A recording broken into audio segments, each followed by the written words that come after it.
帮助我们建立精神追求，精神追求。我们现在的人说到这个精神追求啊，我们有没有觉得有点抽象？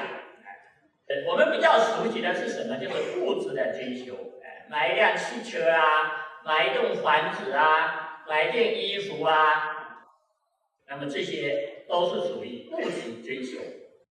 但是呢，我们说到精神追求的时候，我们就会觉得很陌生。为什么会陌生呢？因为可能我们的这个中国社会在发展的过程中啊，长期以来我们还是比较重视这个。当然，不只是说中国的，整个世界从16世纪以来，整个世界一直从这种工业革命、工业文明到商业文明，整个社会就是整个世界都非常重视这个物质的发达，所以这个是一个潮流。但是在这个物质文明高度发达的今天，我们也看到了各种问题。生态问题、社会问题，以及人自身的问题，我们发现，随着物质的发达、科技的发达，人类对自我的这种迷失越来越深，人越来越找不到自己的。人呢，现在的人为什么很多人过得不幸福？我们过去讲贫穷的年代，我们以为我们富有了，我们就能够幸福。但是为什么现在很多人很富有，他一样还是过得不幸福呢？原因就是因为他没有一个健康的心态。很多人有各种各样的心理问题，焦虑症、恐惧症、忧郁症，没有安全感。那么这些各种心理疾病都是破坏我们幸福的天敌。我们为什么会有各种各样的心理问题，是因为我们疏于对我们心性的认识，疏于我们对自己的一种心性的管理。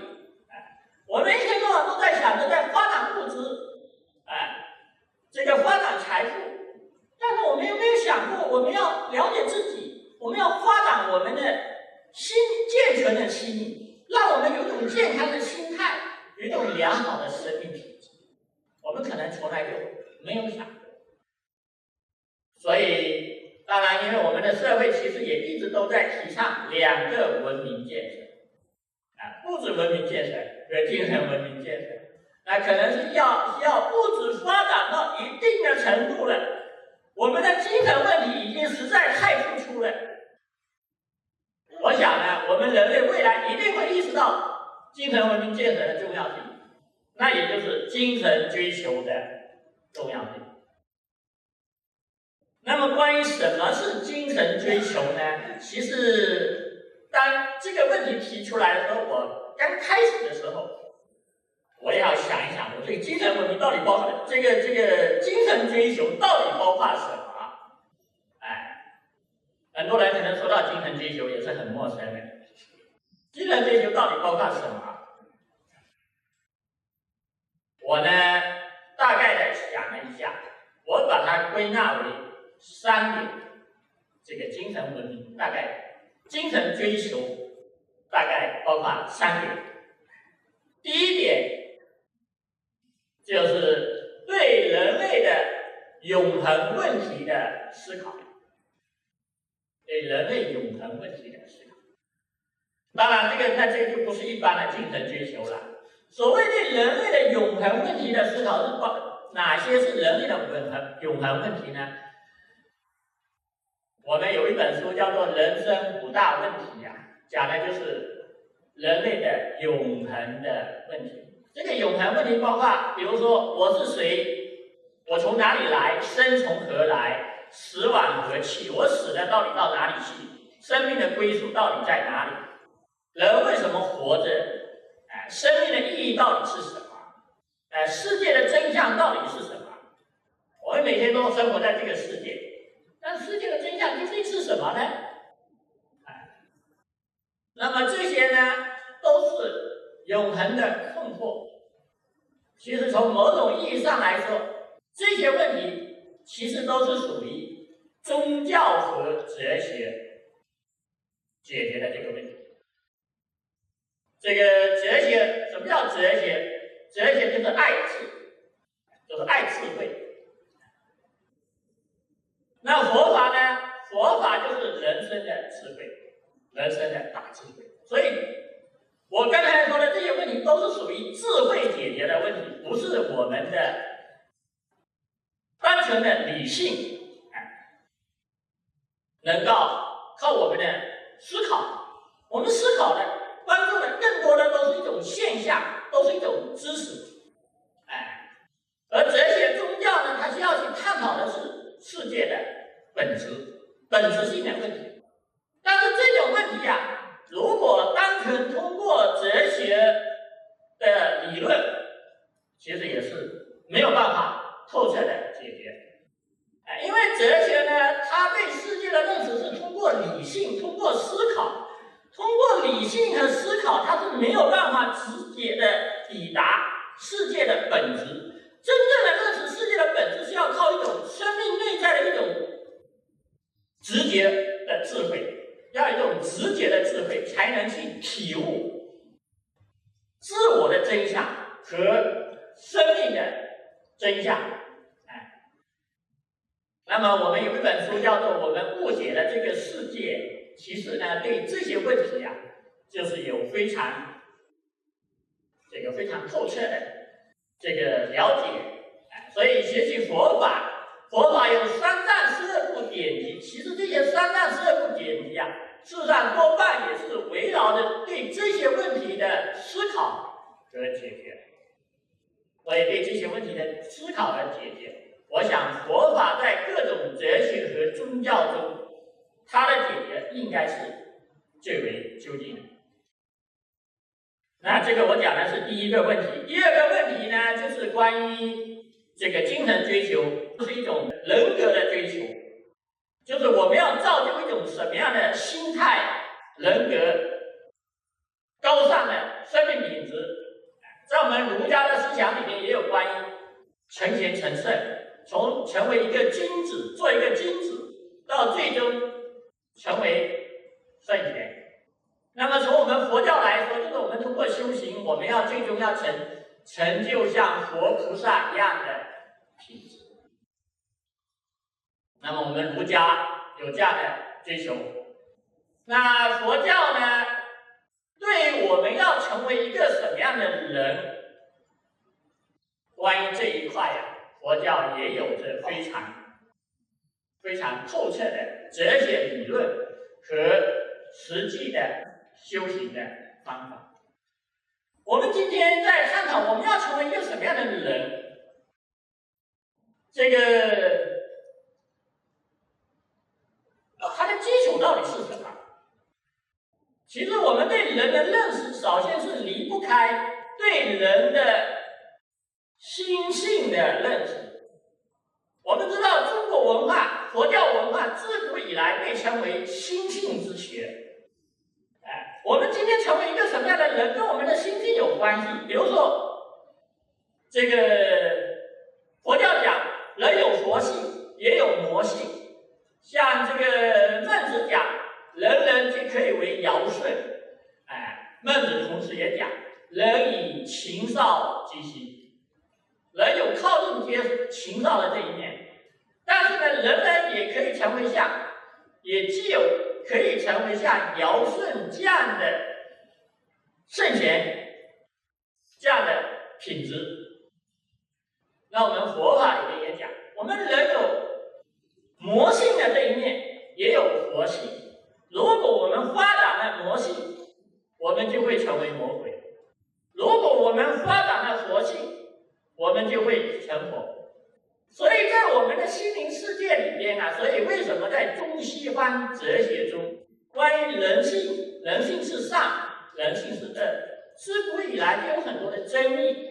其实这个说明一个什么道理呢？就是说明我们的人性有善和不善的这样的两种力量。从佛教来说，人有贪嗔痴，但佛教也告诉我们，一切众生皆有人性的正确的认识是决定了我们能够成为一个什么样的人的一个非常重要的基础。因为我们人只有我们具备佛性，我们才有可能成佛。